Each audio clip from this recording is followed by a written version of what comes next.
नमस्कार दोस्तों, मैं प्रदीप कुमार आप सभी का हार्दिक स्वागत करता हूं आपके अपने YouTube channel deep study with Pradeep में। और आज की अपनी वीडियो रहेगी हिंदी व्याकरण में सर्वनाम की।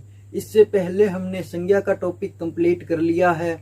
अभी तक आपने अगर उस वीडियो को नहीं देखा है तो उस वीडियो को जरूर देखें। और आज अपना टॉपिक रहेगा हिंदी व्याकरण में सर्वनाम। आइए शुरू करते हैं बिना टाइम वेस्ट किए हुए। सर्वनाम। सर्वनाम का शाब्दिक अर्थ क्या होता है? सर्वनाम जो है दो शब्दों से मिलकर बना है। कौन कौन से? सर्व प्लस नाम। ठीक है, नाम यानी कि संज्ञा भी हम कह सकते हैं इसको। ठीक है, संज्ञा को हम क्या कहते हैं? नाम ही कहा जाता है संज्ञा को। किसी का नाम संज्ञा ही होती है। ठीक है, और सर्व का मतलब सबका। तो सर्वनाम का शाब्दिक अर्थ क्या हुआ? सबका नाम। ठीक है, सबका नाम। सर्वनाम का शाब्दिक अर्थ क्या हुआ? सबका नाम। कैसे? आइए देखते हैं। राम एक संज्ञा है। राम किसी का नाम है। राम एक नाम है। ठीक है, राम एक नाम है। राम विद्यालय जाता है। राम विद्यालय जाता है। ठीक है, लेकिन यहां पर अगर आ जाए अपने श्याम, रवि, कृष्ण। ठीक है, राम क्या है? एक नाम है, लेकिन राम की जगह हम अगर वह शब्द लिखें, वह विद्यालय जाता है, तो इन सब का नाम क्या है? सर्वनाम है। इन सब का नाम वह क्या है? सर्वनाम है। कैसे? राम की जगह पर भी तो हम वह ही प्रयोग करेंगे। वह विद्यालय जाता है। श्याम की जगह वह विद्यालय जाता है। रवि की जगह वह विद्यालय जाता है। कृष्ण की जगह वह विद्यालय जाता है। इन सब के लिए अगर खुद की अगर ये बात करें तो मैं शब्द है। मैं विद्यालय जाता हूं, तो मैं क्या है? सर्वनाम है। इन सब का नाम है मैं। इन सब का नाम क्या कहलाता है? सर्वनाम। सर्वनाम का शाब्दिक अर्थ क्या है? सबका नाम। सबका नाम कैसे? जैसे राम, श्याम, कृष्ण, रवि, इन सब का नाम है वह विद्यालय जाता है। ये खुद के लिए अगर प्रयोग करेंगे तो मैं विद्यालय जाता हूं, तो सबका नाम क्या है? मैं। सर्वनाम कौन से होते हैं? यानी कि सर्वनाम का शाब्दिक अर्थ क्या है? सबका नाम। तो सबका नाम। मैं अगर इनके लिए प्रयुक्त हुआ है शब्द, तो इन सबका नाम मैं क्या है? सर्वनाम है। ठीक है, समझ में आ गया होगा। सर्वनाम का शाब्दिक अर्थ क्या है? सबका नाम। सर्वनाम जो है दो शब्दों से मिलकर बना है। सर्व प्लस नाम। नाम एक नाम। नाम यानी कि संज्ञा। संज्ञा जो होती है वो एक नाम होता है, लेकिन सर्वनाम क्या होता है? सबका नाम होता है। जैसे कि राम है, राम सिर्फ एक नाम है। श्याम जो है वो सिर्फ एक नाम है। रवि जो है वो सिर्फ एक नाम है। कृष्ण जो है वो सब सिर्फ एक नाम है। लेकिन इन सब का नाम क्या है? अगर ये खुद के लिए प्रयुक्त होंगे तो मैं विद्यालय जाता हूँ, तो मैं जो है वो सर्वनाम है। वह अगर प्रयुक्त होगा इनके लिए शब्द, तो वह जो शब्द है वो सर्वनाम है। राम के लिए, श्याम के लिए, कृष्ण के लिए, रवि के लिए, इन सब के लिए वह अगर शब्द प्रयुक्त होता है तो वह क्या है? सर्वनाम है। इस प्रकार से सर्वनाम की परिभाषा क्या होगी? सर्वनाम की परिभाषा क्या होगी? इस प्रकार से संज्ञा के स्थान पर प्रयुक्त होने वाले शब्द जो है सर्वनाम कहलाते हैं। ठीक है, सर्वनाम की परिभाषा क्या है? संज्ञा के स्थान पर प्रयुक्त होने वाले शब्द जो है सर्वनाम कहलाते हैं। संज्ञा के स्थान पर प्रयुक्त होने वाले शब्द क्या कहलाते हैं? सर्वनाम कहलाते हैं। ठीक है, जैसे कि राम एक अच्छा लड़का है। ठीक है, वह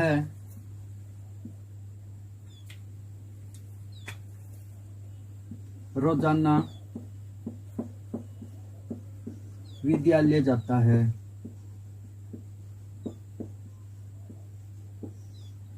विद्यालय जाता है। उसके पिताजी एक डॉक्टर है। ठीक है, परिभाषा क्या है सर्वनाम की? संज्ञा के स्थान पर प्रयुक्त होने वाले शब्द क्या कहलाते हैं? सर्वनाम कहलाते हैं। जैसे कि राम एक अच्छा लड़का है। ठीक है, राम रोजाना विद्यालय जाता है। राम के पिताजी एक डॉक्टर है। यहाँ पर बार बार राम लिखने की बजाय राम क्या है? संज्ञा है। संज्ञा के स्थान पर वह का प्रयोग कर दिया गया। ठीक है, राम के स्थान पर उसके का प्रयोग कर दिया गया। तो इन शब्दों को हम क्या कहते हैं? सर्वनाम कहते हैं। संज्ञा के स्थान पर प्रयुक्त होने वाले शब्द सर्वनाम कहलाते हैं। राम एक अच्छा लड़का है। राम के स्थान पर वह शब्द लिख दिया गया। वह रोजाना विद्यालय जाता है। राम के स्थान पर उसके शब्द लिख दिया गया। उसके पिताजी एक डॉक्टर है। तो ये क्या है? ये सर्वनाम है। ठीक है, सर्वनाम किसे कहते हैं? संज्ञा के स्थान पर प्रयुक्त होने वाले शब्द सर्वनाम कहलाते हैं। तो राम एक अच्छा लड़का है, राम की जगह वह लिख दिया गया। वह रोजाना विद्यालय जाता है। उसके पिताजी एक डॉक्टर है। तो राम की जगह वह और उसके, ये जो शब्द प्रयुक्त हुए हैं इनको हम सर्वनाम कहते हैं। ठीक है, अगर एग्जाम में पूछा जाए कि सर्वनाम की मूल रूप से संख्या कितनी है? ठीक है, सर्वनाम की मूल रूप से संख्या कितनी है? तो हमारा आंसर रहेगा 11। ठीक है, सर्वनाम जो है मूल रूप से 11 होते हैं। कौन कौन से? मैं, तू, यह, वह, जो, सो, कौन, क्या, कोई, कुछ, आप। ये 11 जो है मूल रूप से सर्वनाम की संख्या होती है 11। ये 11 जो है सर्वनाम है मूल रूप से। 1, 2, 3, 4, 5, 6, 7, 8, 9, 10 और 11। ठीक है, सर्वनाम की अगर मूल रूप से संख्या पूछी जाए तो कितनी है? 11 है। कौन कौन से हैं? मैं, तू, यह, वह, जो, सो, कौन, क्या, कोई, कुछ और आप। ये 11 जो है अपने मूल सर्वनाम है। आगे अगर हम बात करें सर्वनाम के भेद, तो सर्वनाम के कितने भेद होते हैं? 6 प्रकार के होते हैं सर्वनाम। कौन कौन से? तो पहला तो है पुरुषवाचक सर्वनाम। पुरुषवाचक सर्वनाम। निश्चयवाचक सर्वनाम। निश्चयवाचक सर्वनाम। अनिश्चयवाचक सर्वनाम। अनिश्चयवाचक सर्वनाम। संबंधवाचक सर्वनाम। संबंधवाचक सर्वनाम। संबंधवाचक सर्वनाम। पांचवा है अपना प्रश्नवाचक सर्वनाम। प्रश्नवाचक सर्वनाम। और छठा है निजवाचक सर्वनाम। निजवाचक सर्वनाम। ठीक है, सर्वनाम के भेद कितने हैं? तो 6 प्रकार के जो है सर्वनाम होते हैं। कौन कौन से? पुरुषवाचक सर्वनाम, निश्चयवाचक सर्वनाम, अनिश्चयवाचक सर्वनाम, संबंधवाचक सर्वनाम, प्रश्नवाचक सर्वनाम और निजवाचक सर्वनाम। ठीक है, कितने प्रकार के सर्वनाम होते हैं या फिर सर्वनाम के कितने भेद है? तो 6 भेद है। कौन कौन से?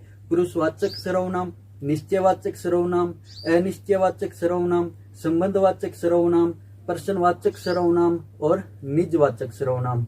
ये 6 प्रकार के जो है सर्वनाम होते हैं। आइए हम सबसे पहले पढ़ते हैं अपने पुरुषवाचक सर्वनाम। पुरुषवाचक सर्वनाम कौन से होते हैं? आइए देखते हैं।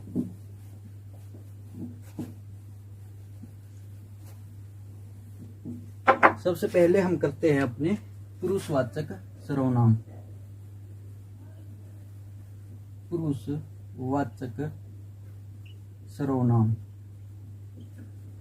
पुरुषवाचक सर्वनाम कौन से होते हैं? वक्ता यानी कि बोलने वाला, अपने लिए और श्रोता के लिए, श्रोता यानी कि सुनने वाले के लिए, और अन्य लोगों के लिए जो वहां पर मौजूद नहीं है उनके सामने, उनके लिए जिन शब्दों का प्रयोग करता है उसे पुरुषवाचक सर्वनाम कहते हैं। ठीक है, पुरुषवाचक कौन सा होता है सर्वनाम? वक्ता जो है यानी कि बोलने वाला,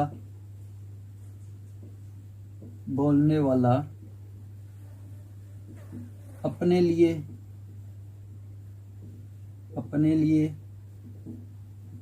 और श्रोता के लिए, श्रोता यानी कि सुनने वाले के लिए,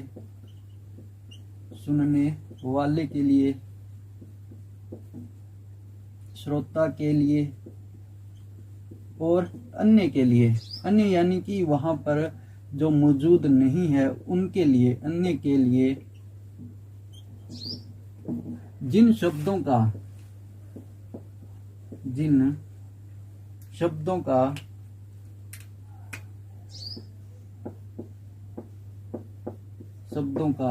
प्रयोग करता है वो क्या कहलाता है? अपने पुरुषवाचक सर्वनाम। ठीक है, वक्ता जो है यानी कि बोलने वाला। वक्ता कौन होता है? बोलने वाला, अपने लिए और श्रोता यानी कि सुनने वाले के लिए और अन्य लोगों के लिए जिन शब्दों का प्रयोग करता है वो कौन से होते हैं? अपने पुरुषवाचक सर्वनाम होते हैं। तो यहाँ पर 3 पात्र है। कौन कौन से हैं? एक तो है वक्ता, एक है श्रोता और एक और क्या है? अन्य। 3 पात्र है। तो इन तीनों के आधार पर पुरुषवाचक के भी 3 भेद होंगे। कौन कौन से? वक्ता के लिए हम कहेंगे उत्तम पुरुषवाचक, उत्तम पुरुषवाचक सर्वनाम। मध्यम पुरुषवाचक सर्वनाम, मध्यम पुरुषवाचक सर्वनाम और अन्य पुरुषवाचक सर्वनाम, अन्य पुरुषवाचक सर्वनाम। ठीक है, यहाँ पर 3 पात्र है। कौन कौन से? वक्ता है, श्रोता है, सुनने वाला है और अन्य। इन्हीं के आधार पर पुरुषवाचक के फिर 3 भेद होंगे। कौन कौन से? उत्तम पुरुषवाचक सर्वनाम, मध्यम पुरुषवाचक सर्वनाम और अन्य पुरुषवाचक सर्वनाम। अब उत्तम पुरुषवाचक सर्वनाम कौन सा होता है? वक्ता। इसमें क्या है? वक्ता है। तो वक्ता जो है यानी कि बोलने वाला या फिर लेखक, लिखने वाला, बोलने वाला या फिर लिखने वाला, अपने लिए यानी कि खुद के लिए जिन शब्दों का प्रयोग करता है उसे उत्तम पुरुषवाचक सर्वनाम कहा जाता है। जैसे कि मैं, मेरा, हमारा, हम, ये शब्द जो है ये अपने उत्तम पुरुषवाचक सर्वनाम के अंतर्गत आएंगे। कौन कौन से? मैं, मेरा, हमारा, हम। वक्ता जो है अपने खुद के लिए या फिर लेखक जो है खुद के लिए जिन शब्दों का प्रयोग करता है उसमें उत्तम पुरुषवाचक सर्वनाम होगा। कौन कौन से हैं? मैं, मेरा, हमारा, हम। जैसे कि मैं अच्छा खेलता हूँ। ठीक है, मैं अच्छा खेलता हूँ।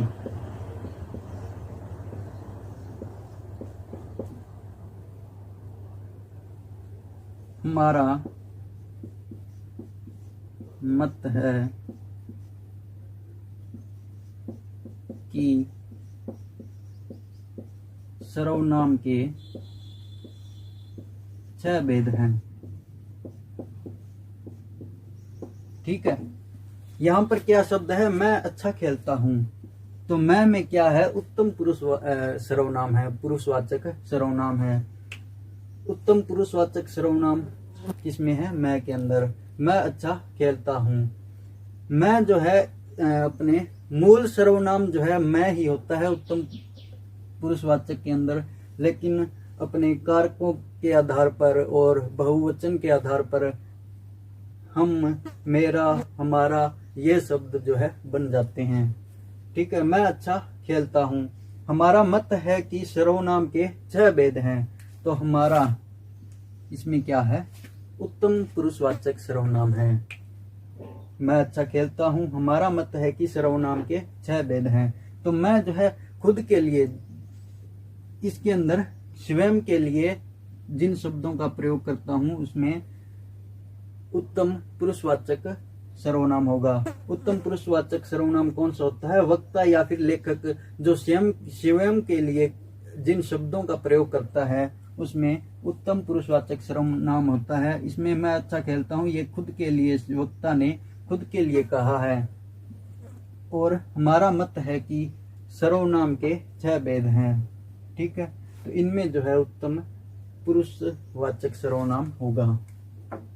आगे अगर हम बात करें मध्यम पुरुषवाचक सर्वनाम की, तो मध्यम पुरुषवाचक सर्वनाम में क्या है, मध्यम पुरुष कौन सा होता है, श्रोता, यानी कि वक्ता जो है, वक्ता कौन होता है, बोलने वाला। श्रोता के लिए यानी कि सुनने वालों के लिए जिन शब्दों का प्रयोग करता है, वक्ता जो है श्रोता के लिए यानी कि बोलने वाला, सुनने वालों के लिए जिन शब्दों का प्रयोग करता है उसमें क्या होता है, मध्यम पुरुषवाचक सर्वनाम होता है। जैसे कि तू, तुम, तुम्हारा, आप। ठीक है, इन शब्दों के अंदर क्या होगा, मध्यम पुरुषवाचक सर्वनाम होगा। जैसे कि तुम अच्छा खेलते हो, अच्छा खेलते हो। ठीक है, तो तुम में क्या है, मध्यम पुरुषवाचक सर्वनाम होता है।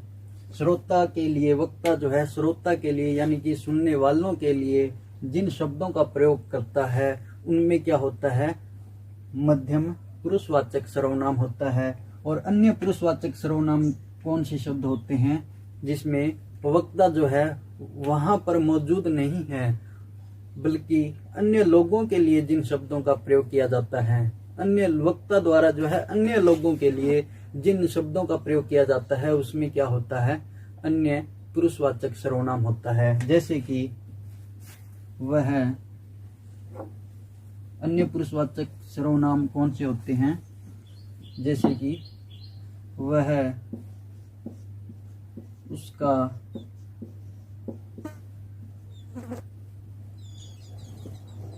उसने। ठीक है, ये शब्द जो है अपने अन्य पुरुषवाचक सर्वनाम के अंतर्गत आते हैं। वह अच्छा लड़का है, वह अच्छा लड़का है। तो इसमें जो है वक्ता अन्य लोगों की बात की जा रही है। जैसे कि वह अच्छा लड़का है वहां पर मौजूद नहीं है। अगर सामने लड़का होता तो उसे ऐसे बोला जाता कि तुम अच्छे लड़के हो। खुद के लिए बात करता तो मैं अच्छा लड़का हूँ, उसमें क्या होता, उसमें उत्तम पुरुषवाचक सर्वनाम हो जाता। अगर सामने वाले के लिए यानी कि सुनने वालों के लिए अगर प्रयुक्त करता यह शब्द वाक्य, तो ऐसे बोलता कि तुम अच्छे लड़के हो, लेकिन न तो वो खुद के लिए बोल रहा है, न वो सामने वाले के लिए यानी कि सुनने वाले के लिए, श्रोता के लिए बोल रहा है। तो इसमें न तो उत्तम पुरुषवाचक सर्वनाम है और न ही मध्यम पुरुषवाचक सर्वनाम है, बल्कि अन्य लोगों की बात कर रहा है। जैसे कि वह अच्छा लड़का है, न खुद के लिए कही यह बात, न सामने वाले के लिए कही, बल्कि अन्य लोगों के लिए कही है कि वह अच्छा लड़का है। तो इसमें क्या होगा, अन्य पुरुषवाचक सर्वनाम होगा, वह अच्छा लड़का है। ठीक है, उत्तम पुरुषवाचक सर्वनाम कौन से होते हैं, कौन सा होता है, वक्ता जो है यानी कि बोलने वाला अपने लिए या फिर श्रोता यानी कि सुनने वाले के लिए और अन्य लोगों के लिए जिन शब्दों का प्रयोग करता है उसमें अपने पुरुषवाचक सर्वनाम होता है।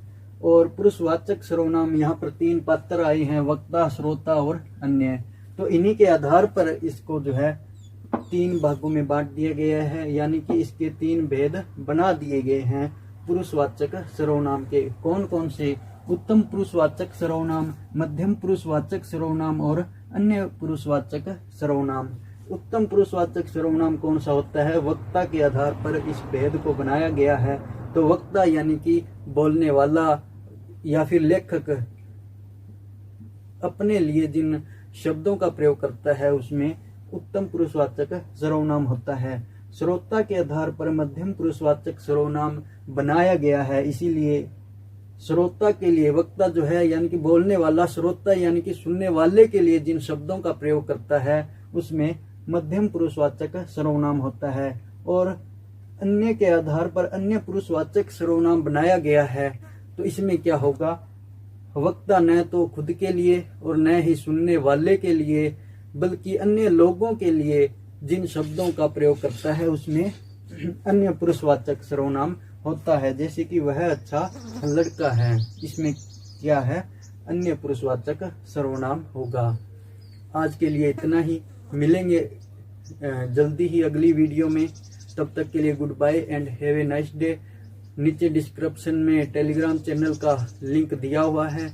यह टॉपिक जब कंप्लीट हो जाएगा उसके बाद वहां पर इसकी फुल PDF डाल दी जाएगी, इसीलिए उसे भी ज्वाइन जरूर करें। Thank you. जय हिंद, जय भारत।